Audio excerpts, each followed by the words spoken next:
All right. Hello, everybody, and welcome to the Nature Journal Show, where you tune in every week to learn about the cutting edge of nature journaling. And speaking of the cutting edge of nature journaling, today we're going to be talking about the first that I know of nature journaling class at a university level, like a semester long class. So today we have professors Mary Nucci and Lena Struwe. Thanks for being on the show, y'all. Thank you Thank for you. Okay, so let's dive into kind of, and maybe the two of you are used to speaking at the same time and sort of taking turns. So let's see if we can learn the story of the class that you've been teaching at Rutgers University, and maybe we can start off by the two of you sort of sharing, describing like a typical day. If I went to your class, and I'm there with you as part of a regular class session, what would that look like? And maybe the two of you can just take turns telling me about a typical day in your class. Lena, would you like to go ahead and start, which is how we normally start our nature journaling classes? We do this. Would you like to start or would I like to start? Lena, go ahead. Okay, so I can start and then you take over. We do this back and forth all the time in our classes. We're always there, both of us in our classes, right? So we have been using a class that is an online format, but on Zoom, so everybody logs in. It's usually 8:30 in the mornings on a Wednesday. Now we're going to shift to in person. So now the students actually have to get up and get to campus from next fall. But online, they log in. It's mandatory that they have clothes on, but otherwise you just have to be there with your breakfast or something. And the first hour or so in the class is a follow up on the work that they had to do over the weekend or since the last class. So the class is once a week, and then after that we continue with the topic for that week. So the feedback on the work they've done, they have uploaded photos of their pages. We give feedback on them. There is comments, running comments by the other students in the chat. We focus on if they have done the actual assignment, but not how it looks, not if it's good art, not if it's pretty or not pretty or something. It's all focused on if you are actually seeing things, observing things, asking questions. Now Mary can talk about what we do after that. Okay, so after we've done that, and one of the things that I hope everybody knows when you're doing a Zoom class or any kind of online class is you need to take a break from your computer, get off the computer. So after we've done this review of their work, and we do every week, it is a select group of students. We can't do the whole class because we usually have 25 to 30 students in the class. And then Wow. they take a break and they come back in. We have a breakout group where they have some kind of questions that's usually related to the assignment. So, for example, the first assignment they do is sit spot for the 14 weeks of the class. And so we ask them to talk about in their breakout, what did they get out of it? What was the experience like? We have some guided questions. And then they come back and then we go to the content of the class because the class is called nature journaling, but the class is really focused around biodiversity. And Lane and I have somewhat intersecting backgrounds. So we diverge a little bit in our focus. And I will let Lena tell you a little bit more about herself. Lena is a botanist, an amazing botanist, by the way. And I've learned so much about why plants are so important. That was left out of my biology background, but I am also a media studies, PhDs in media studies. So I am a science communicator with a biology background. So we go into the content for that week's topic, and it ranges across the every week is different and it ranges across the spectrum. Lena is very science focused and I have a little more of a social science focus. And then Lena, you want to pick up from there? What happens next? Yeah, and we give some kind of presentations on these things, and sometimes we have an activity in the class. We do have a break again. We have an activity in the class. It could be um, discussions, so that the students go online in small groups.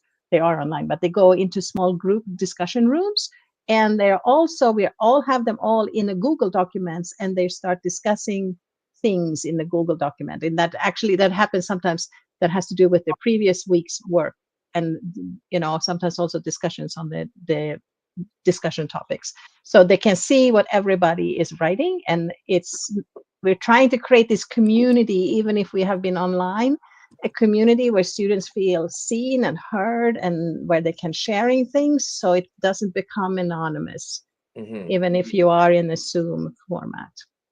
And then at the very end, we tell them what to do for their journal pages for the next week, until before next week.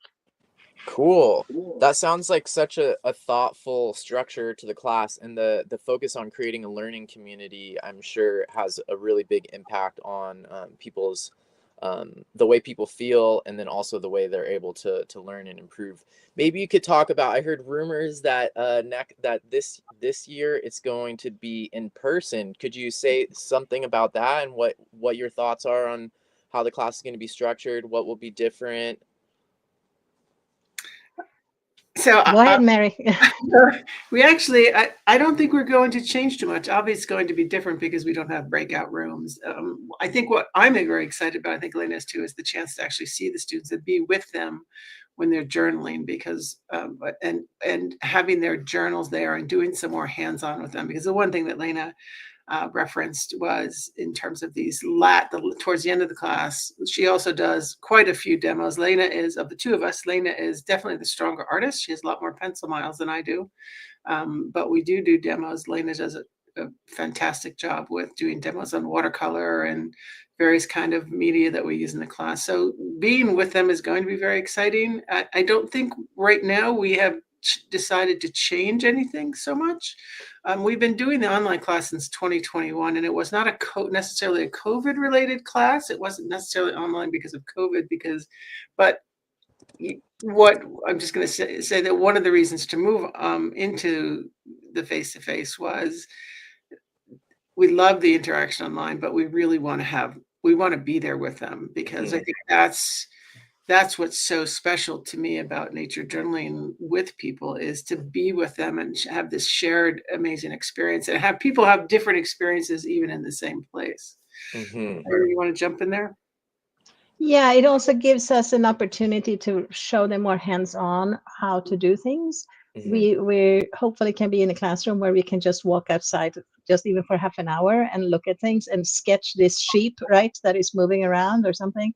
Because we happen to be on a campus that have animals and agriculture. And I think that will be really helpful. And like, here, try these watercolors, try these markers, try these new things, sketch this out. Here's how to do a shadow. And also learn how to see, we can bring in like rocks, and everybody looks at the rocks and discuss it. So it might be a slightly smaller class. We have had 40 students in our class, but we hope to have even more of a community, close-knit community, as part of the class. Cool. Maybe you can tell, I wish I could take that class. I mean, if that class had been available when I was in college, I would have been very excited. Maybe you could tell the origin story of the class. Were you two just having coffee, and then you decided like, oh, let's do, how did this happen? So this is out of the pandemic. This is a true pandemic story, right, Mary? And I thought about this the other day, and Lane and I have known each other 20 years. And we've always said we need to do something together, and we just have a lot of common interests. And I think I'm just going to say this, and Lena, you can jump in, because I feel like it was one of these accidental things a little bit of, oh, I love nature journaling. Oh, I love nature journaling too. Oh, we need to do a nature journaling class. So Lena, what do you remember? Because that's what I Yes. I started because I heard about it on Facebook, and John Merlon's or Jack's, during the pandemic, early pandemic. So this is like spring 2020, when everybody was home. And I was like, oh, this is cool. I should try this. And I bought his book, the big book on nature journaling. And I've always liked sketching and drawing and so on, but I haven't done it much in the last 20 years. And I had also, at the same time, I was taking watercolor classes for the first time in my life. And so that was 2020. And then I told Mary about it. It's like, I'm doing this, you like this. And then we took it up sketching class together that was online during the pandemic same spring.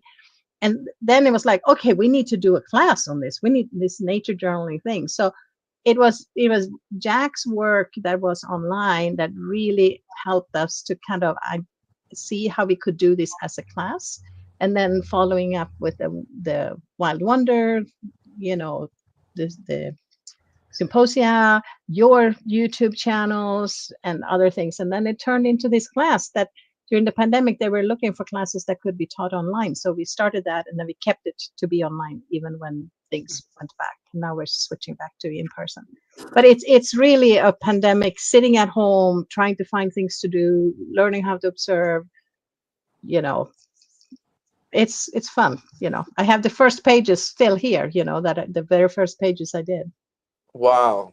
Well, hopefully people will. I've put out a couple posts saying this is the first ever, college semester long class on nature journaling that I know of.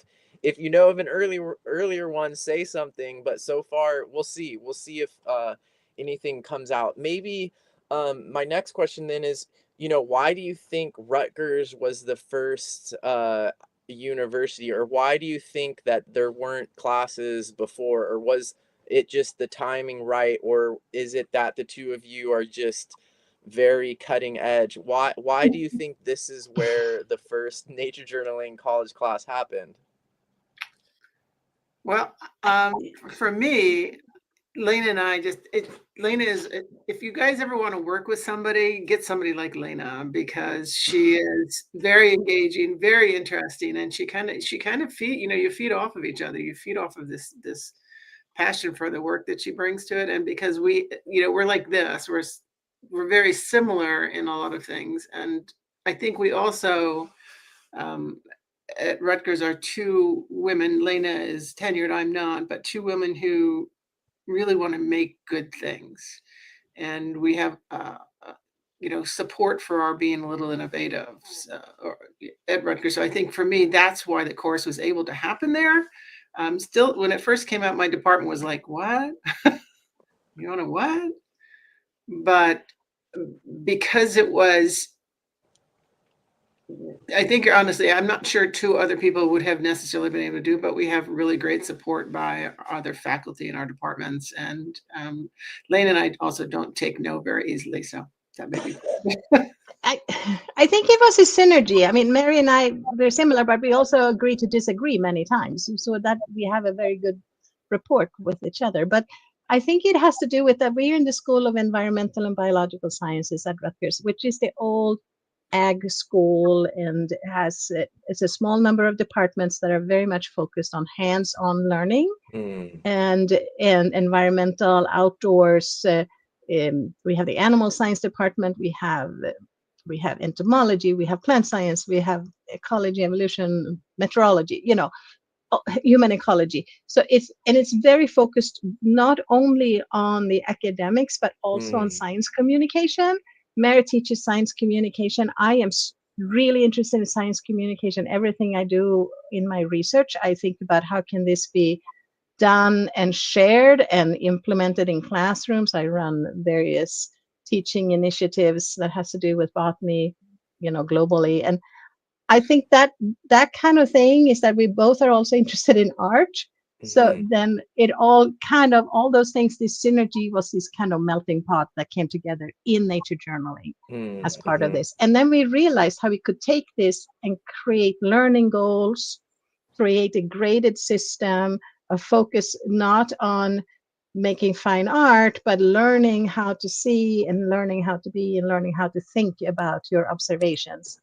And that is really like the key, I think, in this. And then we have all the add-on value in the courses that we have learned as we go along, is that this nature journaling has enormous mental health effects, positive mental health effects, learning that they are learning how to slow down, how to, plan their time and engage with each other in an online format. I think that all of those things are really good things that we didn't realize from the beginning. And I'm going to put in there, Marley, also, and I think what we see now here in 2025 is that as we're seeing right now, really a lot of the effects of COVID on the students who are college students now, And mental health is a huge concern for many of these students who have gone through some very difficult times. The university in particular has now implemented a series of wellness programs, and nature journaling fits right in there, and it's really, really fascinating. We actually received a chancellor's grant last year to do a study on nature journaling, looking at its impact on wellness and health, where still we have not gotten the data analyzed yet, but we know anecdotally and from focus groups and even from comments in the class. And this is what's really important. What we noticed from the very beginning is the students said, "This is the best class. This is the class I can relax. This is the class that makes me feel good. This is like nothing else I've ever done before, and I love it. I didn't know you'd go outside and look at things." I mean, this is what, part of Mhm. the children not going outside anymore. So we went in with the idea of, we love nature journaling, we love art, we love biodiversity, we love engaging students in this way, but it's turned into something much larger, just by dint of what the students are saying, that they feel really good when they take this. And so now the university is actually promoting nature journaling as wellness events for faculty, staff, and students. Wow. Yeah, that's amazing. Yeah, I was going to ask about the study on student well-being, but I'm really glad that you brought it up. We have an interesting question from the audience, and I think that I'll share the syllabus might help with this as well. But Cindy was curious about if you have examples of specific assignments that you could mention. So, Yeah, you want. so we really leaned on the Your Laws book at the beginning. Well, even now, we leaned on that for assignments and kind of went through it and thought about the things that we thought were very important to a beginning nature journaler. And then we took those activities and extended them. So it's not a direct pull from the book, except in the sense of the activity itself. So as I said earlier, the first one that they do is the sit spot, which I think is crucial for a beginning nature journal. And I think Lena agreed with that as well, is that just this idea of being there in nature is where you need to start. And I think the second one is string safari. And then we go through, and then we created some of our own. As we go through, they become a little more, they require some deeper thought and introspection more than the kind of normal observation. And I think, Marley, that's where we also built on you as well, watching your videos and seeing how you encourage people to ask questions and think about it. So the later ones, one of them is about human health. One of them about fear of nature. And so we go from the early kind of easier ones to the deeper critical thinking, perhaps a little bit. Lena, how would you add to that? Yeah, the assignments, we have them all written out so the students know ahead what they are, but they are the first one, the sit spot, is to overcome the resistance. And the resistance is like, you want to go outside, sit on a rock or a bench or something, and put away your phone and sit there for 20 minutes and just observe and then sketch a little bit what you see. But first you just sit and wait and see what comes to you and what you observe, without putting your pen to your paper. And the students, they talk about it afterwards, that is like a scary thing for many of these students to do, to just sit and not have headphones in, not have your phone in your hand. Put that away. Like, you set a timer if you want to, but you don't take up your phone, right? And then towards the end, they're like, we're looking forward to our assignments this week. So you have to ease them into this, and it's fascinating to see this kind of development within the individual students, how they are first a little scared. I don't know how to draw. I'm where should I go? What should I look at? And you're like, anything, go anywhere, anything, just take your paper and pen and you can draw anything that you see, but it should be something that is related to the assignment and nature. um, and we have assignments then that are, the detritus of human activities, which has to do with like the waste that you produce, or garbage, or plastic, or buildings, or things that grow out of concrete. You can focus it on many different things. We have natural history collections. We have many, the structures of organisms. So we both either branches or internal skeletons and so on. So there's many different aspects of nature journaling that we have fit into the class, and they are linked to the theme of that week. And just so I think also when it's a nature journaling class, and that nature journaling is the tool or the foundation for this, but the subtitle is Discovering Nature and Biodiversity in Everyday Life. So we're using nature journaling instead of people sitting and taking notes necessarily, or doing other kind of modeling. And I think that becomes important, that it is there's a depth of content to this class that some people might find unusual, but that's so that, as Cindy commented, there's a sequencing strategy from getting them be comfortable. And I'm going to echo Lena. They're terrified of drawing because they think they're going to be criticized for their art skills. And we don't criticize them at all. Matter of fact, I think one of our goals is to give them support to know that this is your voice, in the sense that this is your drawing, and that's okay. It's you, and we really like it. And we have seen some of the best engaged students are ones who you would say traditionally probably shouldn't put a pencil to paper and draw, but they have found way. I mean, it is incredible to see where they go and how they can express themselves without having to feel like they have to have major art skills. And some of the simplest drawings have been, I think, some of the most effective and engaging, and really basing on their observation of the natural world and their engagement with it. Okay, I have more questions about that part. Lena, it looked like you were about to say something, though. I was just going to say that in the beginning of the class, we tell the students that the words good, bad, and ugly are not allowed to be used in the classroom and by us. And so they are set up at that point that we're looking at other things than this kind of value judgment that is so common in art, right? Yes, yeah. I think I want to talk about that more in a little bit, but one thing that Mary pointed out that I think is really important, and that I like to point out when I do teacher trainings, is that nature journaling is a tool for looking at things. So you still need a subject. And so I think, if you're almost, no matter what you're teaching, nature journaling can be used as a way to help learn about that thing. So I'm glad that you pointed that out. And I wanted to make sure to ask why you chose the biodiversity part, because I think, going back to what you just said, that it's a lens for studying different things. It could be pointed at all kinds of different things. It could be used in the agriculture class, or in a chemistry class even. So what was your choice for biodiversity? That comes naturally to us, I think, at least to me, because all I do has to do with biodiversity, all the living things that make up the ecosystems and the living world that we are part of.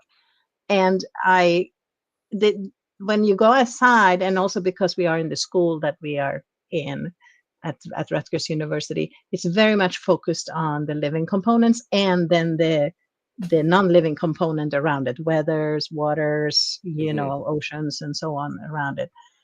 But also, biodiversity is what you connect with. You can connect with a cloud, but that disappears. But you connect with, negatively or positively, with a snake, with a sheep, with a pretty flower. Those are the connections, and they give us feelings. And that is the first initial reaction connection that you want when you start to draw and think about something, right? And Mary has a zoological background, and I have a plant background, but we are both interested in everything we see, right? So, Mary, you want to fill in on that? I mean, I think that you said it pretty much all, but for me, although my focus at the university is science communication, where my personal interests lie is in biodiversity and in nature, and my work has really dealt with that. But it's also the idea that, this is a huge topic for students nowadays, biodiversity. And if you're going to do nature journaling and you really want to engage with students, they come to this, I think, more naturally as with excitement, and because can choose their kind of their own path. We have students who go outside and they look at insects, and some look at trees, and some look at birds, and some look at, so they're kind of self-selecting to be excited about the topic anyway, because as Lena said, that's what our school really is about. And we are a very interdisciplinary school, and biodiversity, I think, sits at the heart of everything that we do. And I should say that this class is open to any major at the university. So we have had students from non-life science backgrounds that are taking the class, and we have students that have taken the online class while being in different countries and taking it remotely and so on. And the other reason why using biodiversity is because we really wanted them to go outside. We did not want them to sit at home and think about, nothing wrong with chemistry, but it's rather invisible, right? And it's not some, you go out and you touch a piece of bark or a rock, and you have to like feel the weight and look at it and think about what is this rock made of. This is not biodiversity now. Now we were talking about geological diversity, but this is real. It's, it exists. It's the opposite of something that is abstract and maybe in a textbook. Cool. Okay, you touched on it a little bit, but let's talk a little bit more about what kinds of students choose your class, or just a little bit more about what they're like. What kinds of experiences or expectations do they come in with? Yeah. It's a very mixed group of students, from the hardcore field biology kind of people that really want to know more about this and that. But then it's the ones that have heard about the class that are being pulled in by their friends, which we are getting now. And then it's the third group that and I honestly think that, okay, this is the class that fit into my schedule, and I needed this class, or I needed a class in this kind of general subject, and this fits into my schedule, and this doesn't look too hard. And Mary. And those, I love those students, because it kind of puts you on your mettle a little bit, okay, I don't want you to just sit there and be doodling, you all, even people that, are not paying attention. And I find that, and I think I found that some of the students who we thought, oh my gosh, this is going to be a problem, they are the ones who we can kind of suck into this, getting excited about biodiversity. So we have the ones who've self-selected that they love art. So we get a lot of art students. They love art, or they love biodiversity, or they love animals, or love plants, whatever. But then you get the students who are kind of ambivalent and don't go outside. That's not a part of the background. And by the end of the class, I would say a good percentage of them, and we've never tested it, are like, I love this. I'm going to keep doing this. And one of the things that we do with the class is that the students who take it get a journal. They get a journal, and they get a set of colored pencils, and they get a blue pencil, an eraser, and a pencil sharpener, and a graphite pencil. So they come in, and we give them the tools. That's part of what they get. So we don't have to go out and find anything. Although we do have students who use ballpoint pen the entire time, and again, have done some of the most amazing journaling that you could even imagine with a ballpoint pen.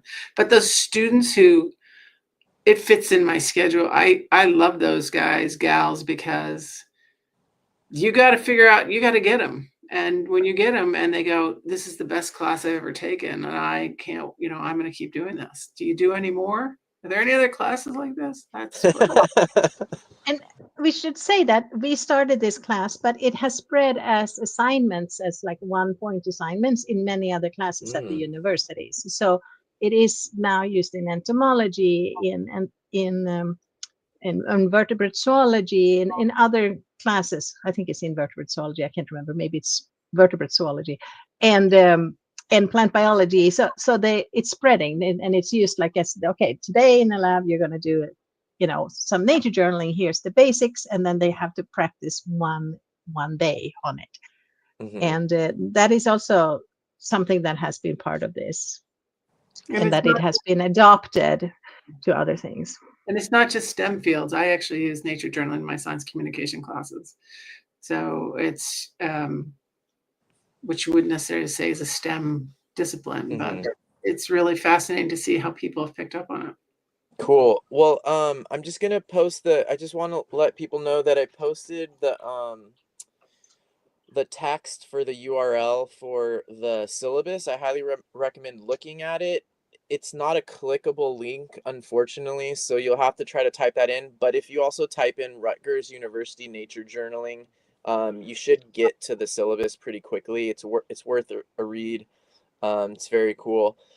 So your last comment about this sort of spreading made me reminded me about something that I saw on the website when I did the search. Is there's also a Notice Nature program with these 30-minute nature journaling sessions every week for 30 days or something like that. Could you talk about that program?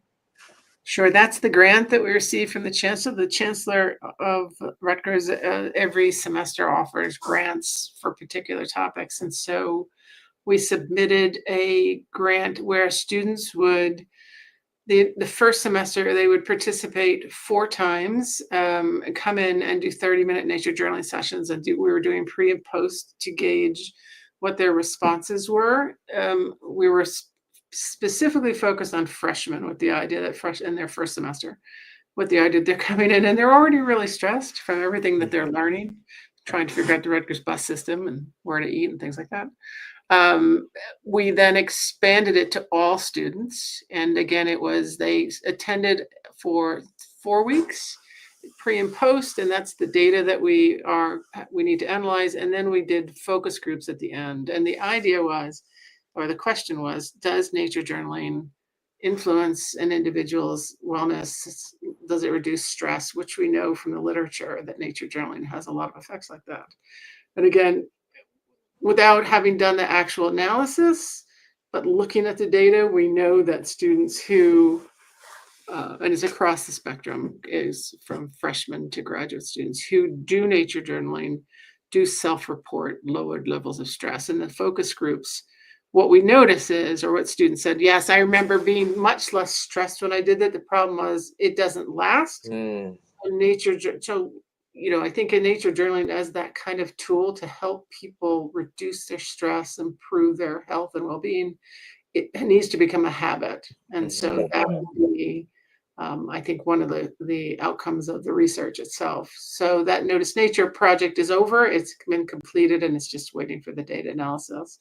But as I said, there is another series of grants that just recently went out called Scarlet Well. There's actually now a department or one of the departments called Scarlet Well. And we received another grant where this is for faculty and staff. We'll attend 3 sessions. We're going to do pre and post, the same pre and post.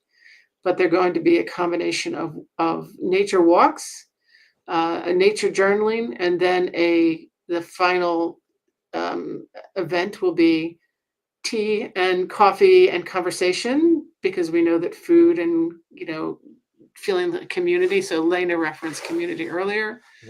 We will then go out and nature journal after we've had kind of conversation and just relax. And the idea is that people all of us, not just students, need to take a break and do things that make us feel good. And I firmly believe that nature journaling is one way to do that. So we've had so far 2 grants from the university to do this, to continue this work. Wow, that's great. I'd like to just address one thing that Mary was talking about, habits. And even if the well-being requires this as being a habit, they also learn skills in this class that actually are, both skills they can bring with them as life skills and career skills. And some of that is just the ability to see, to observe and see. And we've had students that after taking the class, they like, I can't stop seeing things now, so they are noticing things, and that's why Notice Nature, the name of that came up too, but they can't stop noticing little details on things that were invisible to them before, because they have just never thought about them, experienced it, or even opened their eyes and focused on, like a sit spot. You look at a branch for a while, or really look at a bird or something for the first time. And we've had some students do behavior of Canada geese that are just amazing. And they're like looking at these, what the geese are doing. And they're like, I've never seen this before. Well, we have thousands of geese on campus that are there for years, right? But the squirrels and the geese are like the favorite topics.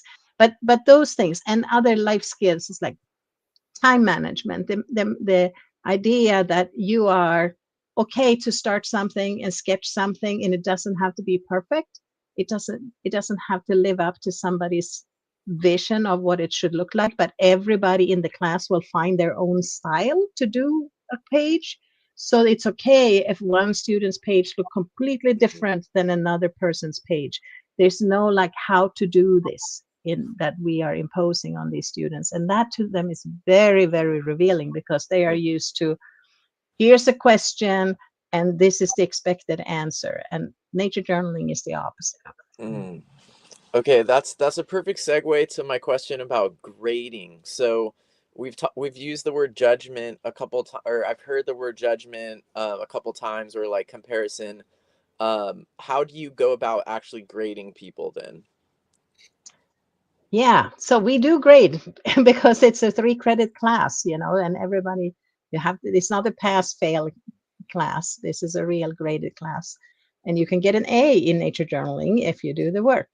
So, so the grades are based on attendance. If you are doing the discussion posts online, if you are posting your page online, if you comment on other students online, but it's not based on the content in the sense that if this is a good or bad page, or if you use watercolor or just a pencil or something.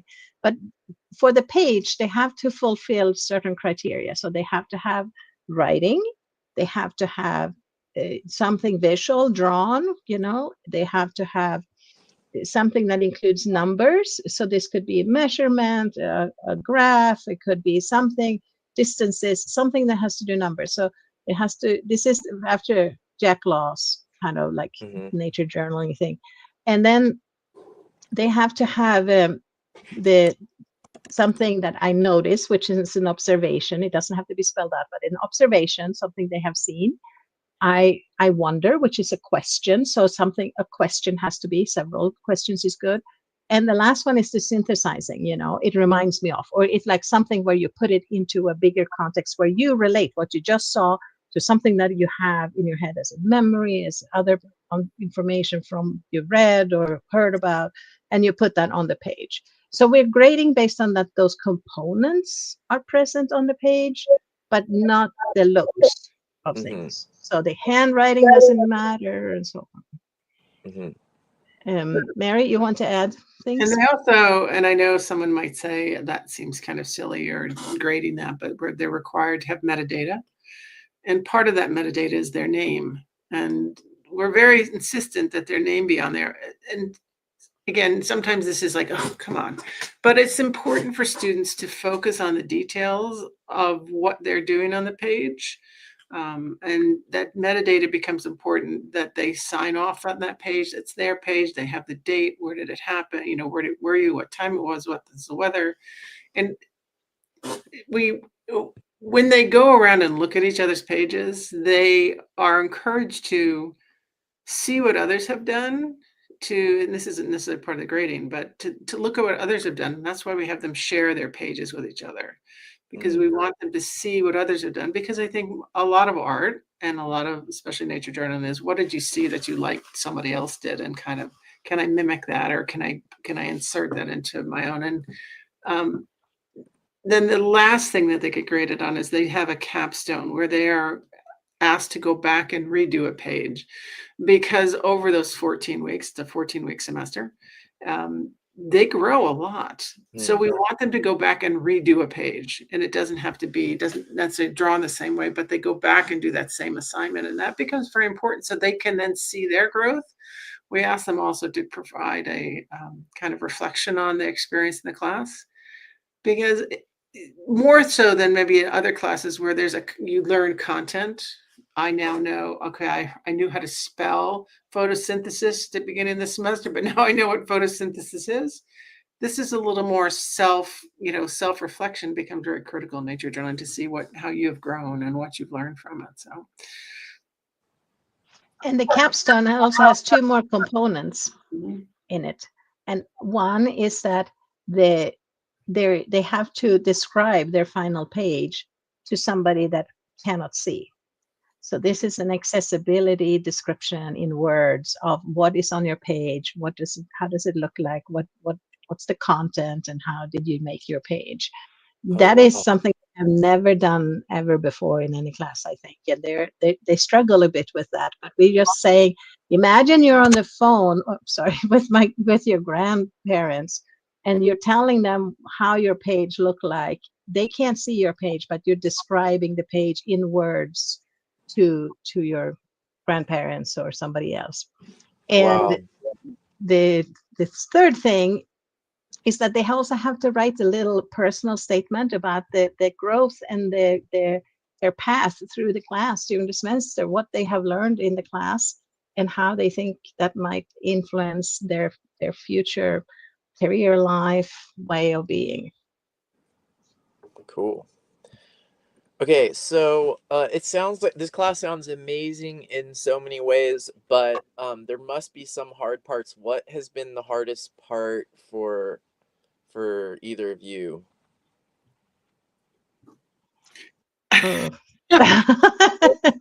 I'm going to say one of the hardest parts is keeping up with, strangely enough, the grading, because we break up the weeks. We each take 7 weeks so that they also get kind of a different perspective, because you will have slightly different perspectives, but you want to give that feedback to the students right away. And so if you've got 25 to 30 students, that time with each journal page is not easy, because you're looking to make sure the Mhm. components. And then you also I have to say, it's often hard to say things that don't say beautiful, ugly, good, bad, to find other ways to reward students for their work that are not about aesthetics or kind of judgment.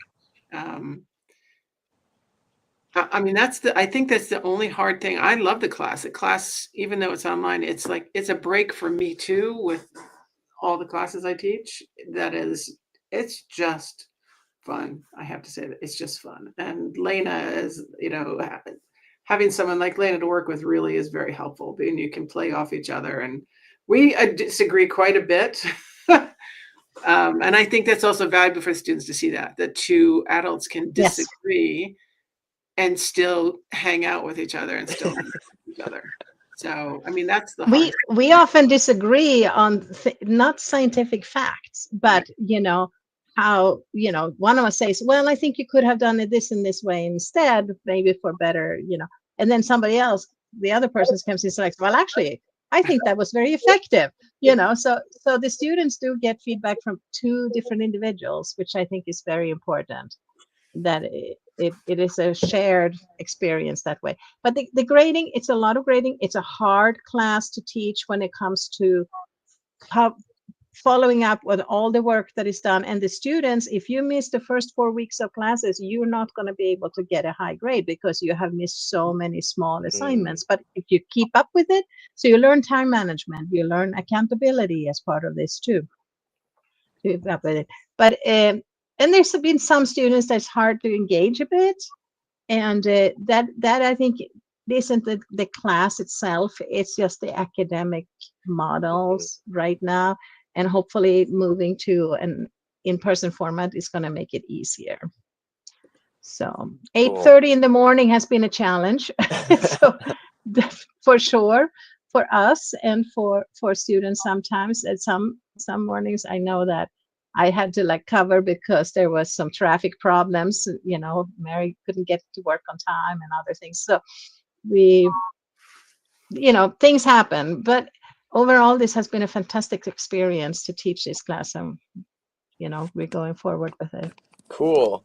Okay, now that you described the hardest part, how would you motivate people who are interested in maybe getting something started like this on their campus? Or I have a feeling there's a ton of people like you who are maybe doing nature journaling on their own, and have thought, wow, this would be really cool if I could incorporate in this class. But you know, they feel like there's a lot of obstacles or bureaucracy, or they have to like explain like what the value of it is. How would you what tips or motivation would you give people who are considering that? Well, first of all, you're welcome to steal our syllabus and just take it and use our learning goals and everything that is already spelled out. Contact us, but we are happy to share what we already have developed. I am a person that shares 100% freely of all my curriculum and ideas and those things. So I'm not trying to earn any money on anything that I have figured out and thought through or made materials for. So I think that that's very important that we share with each other. And the other thing is that you will have to convince your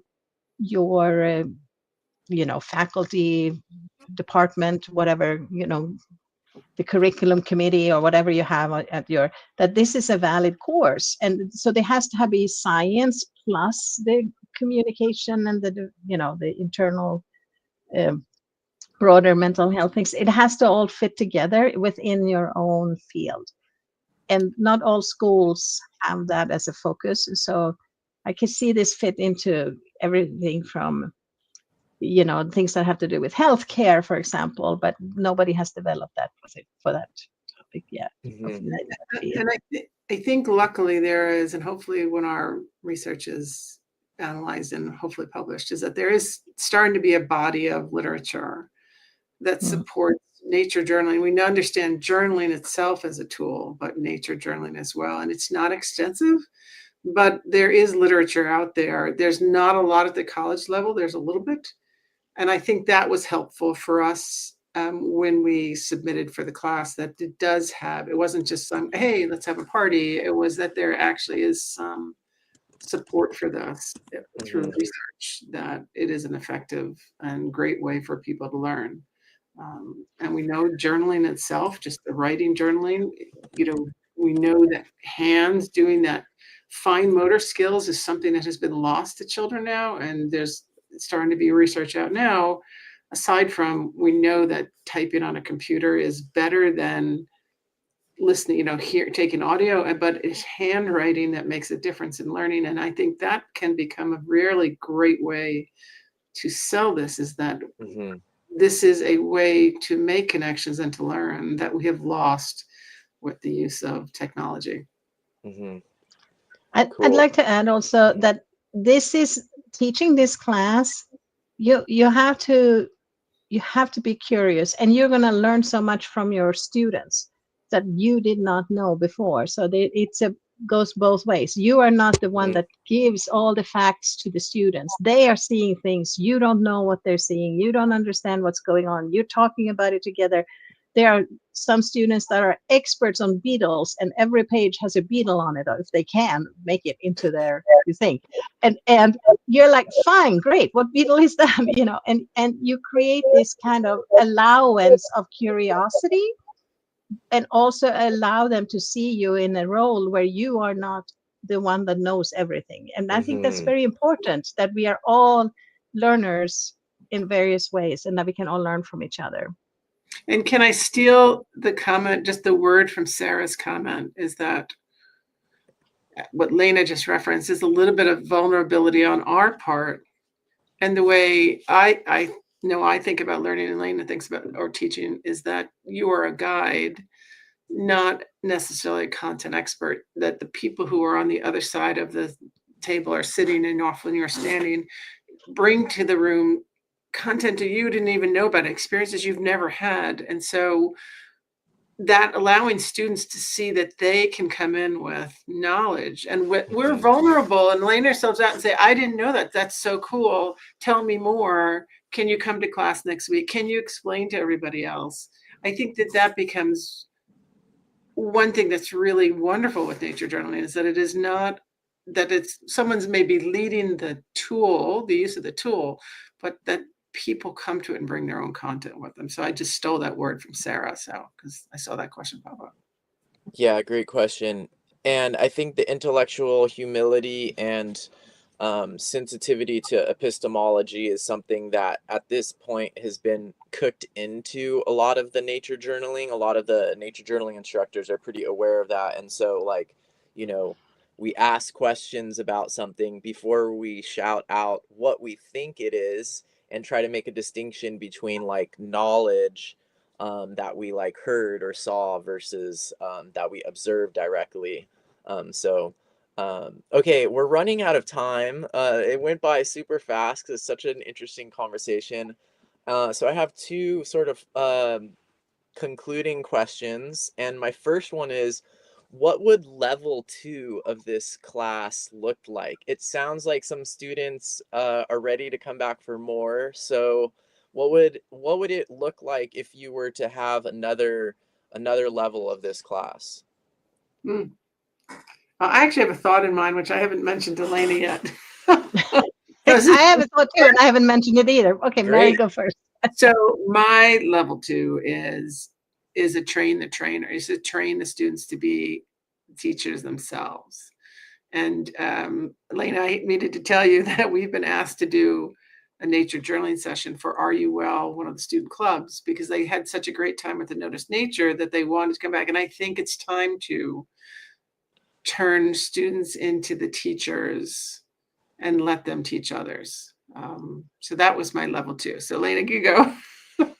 So my thing that I hadn't shared with Mary, and I just thought about right now actually, is that we need to train the teachers. We need to train we need to train, but not necessarily the students like that, but we need to train the ones that are going to become, you know, school teachers, K-9 or K-12.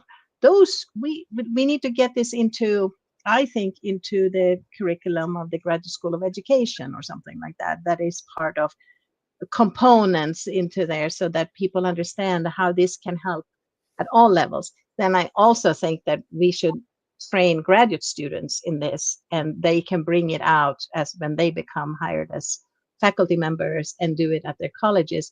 And I have seen nature journaling being done as, and like you do, Marley, during seminars. People are doing nature journaling during seminars and taking notes by using the nature journaling kind of way of taking notes. Mm-hmm. Fantastic ways during big conferences, but people have been doing it on a small scale and not really sharing a how to. And I think that would be great. But spreading the method and the habit and how to, and not, reducing the fear of it is really important and really cool. Cool. Okay. All right, so that's really exciting. And my final question is, what do you all see as the future of nature journaling in higher education? Is this, just like a one-off thing? Is Rutgers gonna continue to just be like this only place that has it for whatever reason? Or are there other universities are gonna do it, or other countries? What do you think is the future of nature journaling in higher education?